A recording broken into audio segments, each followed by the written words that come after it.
Vote নেই দীর্ঘদিন, নেই জনপ্রতিনিধিও, অথচ এসবের জন্য থেমে নেই সমস্যা। জঞ্জাল সাফাই থেকে শুরু করে জল সমস্যা একাধিক। এই অবস্থায় দ্রুত পুরসভার নির্বাচন চাইছেন হাওড়ার নাগরিকরা।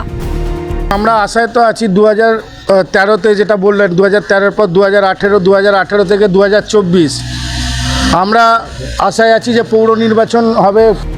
হাওড়া পুরসভায় শেষবার নির্বাচন হয়েছিল 2013 সালে। মিশিয়ে দেওয়া হয়েছিল পার্শ্ববর্তী বালি পুরসভাকে। নির্দিষ্ট সময়ে মেয়াদও শেষ হয়েছে পুরসভার, কিন্তু তারপরও রাজ্য সরকার আবার দুই পুরসভাকে পৃথকীকরণের সিদ্ধান্ত নেয়। সেই থেকে আইনি জটে আটকে নির্বাচন। পুরসভার কাজ চলছে প্রশাসক বসিয়ে।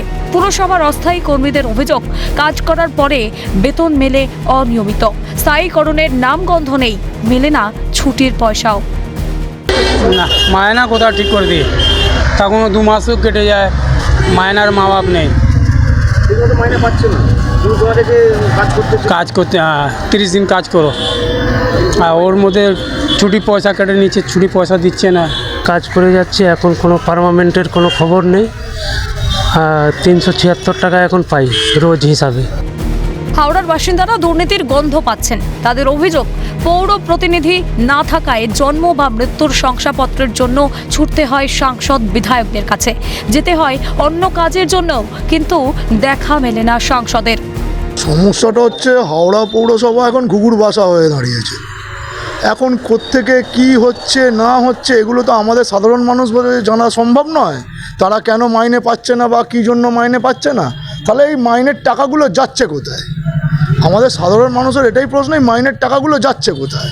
একটা ডেথ সার্টিফিকেট, একটা মানুষ মারা গেলে তার জন্য এমএলএর কাছে দৌড়াতে হচ্ছে, এমপির কাছে দৌড়াতে হচ্ছে।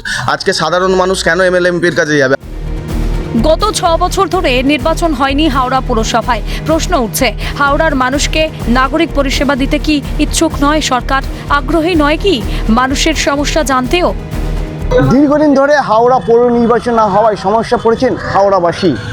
এলাকার স্থানীয় বাসিন্দারা অভিযোগ করছেন, পৌর প্রতিনিধি না থাকায় তাদেরকে সমস্যার মুখে পড়তে হয়। আদৌ কি হবে হাওড়া পৌর নির্বাচন, সেই দিকে তাকিয়ে আছেন হাওড়াবাসী। হাওড়া থেকে দেবকুমার দেও, ক্যালকাটা নিউজ।